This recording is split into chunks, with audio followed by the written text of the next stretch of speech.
बदलापूर शहर झपाट्याने विकसित होतंय आणि त्यामुळे विजेचा जो लोड होता तो आपल्याला कमी पडत होता। त्या बाबतीमध्ये सतत प्रयत्न करून त्याला यश आलं आणि आता कालपासनं आपल्याला जो तुटवडा पडत होता विजेचा तो पूर्ण झालेला आहे। माझ्या नागरिकांना खूप मोठ्या प्रमाणामध्ये त्रास झाला, त्याबद्दल मी दिलगिरी व्यक्त करतो। पण यापुढं आता किमान 3 वर्ष आपल्याला कुठल्याही प्रकारचा तुटवडा राहणार नाही। चांगल्या प्रकारचा जे ट्रान्सफॉर्मर बसवण्याचं काम होतं ते पूर्ण झालं आणि वीज पुरवठा आता खंडित होणार नाही। एक चांगलं नियोजन केल्यामुळं MNCBने सुद्धा खूप चांगल्या प्रकारचा प्रयत्न करून बदलापूर शहरातील नागरिकांना दिलासा देण्याचा प्रयत्न केला। त्यामुळं अंबरनाथ सुद्धा त्याच्यामध्ये फायद्यात होईल, अंबरनाथला सुद्धा त्याचा फायदा होईल, अशा प्रकारचं चित्र आजपासून सुरू होतंय।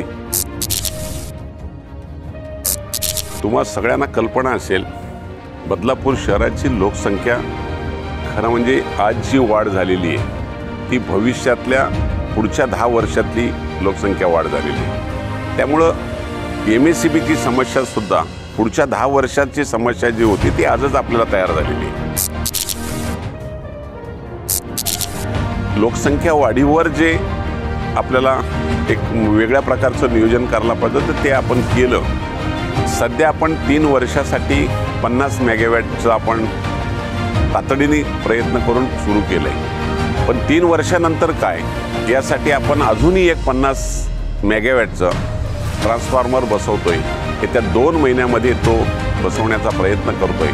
पुढच्या 5 वर्षाची व्यवस्था महाराष्ट्र विद्युत नियामक मंडळाने केलेली आहे आणि बदलापूरला चांगला दिलासा दिलेला आहे। त्यापेक्षा पुढचं पाऊल बदलापूरसाठी आपण टाकलेलं आहे की आपण टाटाचा सप्लाय MNCBला देऊन माझ्या बदलापूरकरांना पुढच्या 25 वर्षाचा MNCBचा कुठल्याही प्रकारचा त्रास होणार नाही, अशा प्रकारचा महत्त्वाचा निर्णय आपण बदलापूरसाठी टाटाकडून घेतलेला आहे। आणि केवळ टाटानी MNCBला पुरवठा करायचे, MNCBच्या दरानेच MNCB सप्लाय करणार आहे। त्यामुळे कुणीतरी गैरसमज करत असेल की टाटा वीज वाढीव दराने देईल, कुठल्याही प्रकारचा वाढीव दर वगैरे नाही। त्यांना चांगल्या प्रकारचं नियोजन करून आपल्याला फक्त 400 मेगावॅट वीज आपण टाटाकडून घेतोय आणि ते निश्चितपणे मान्य झालंय।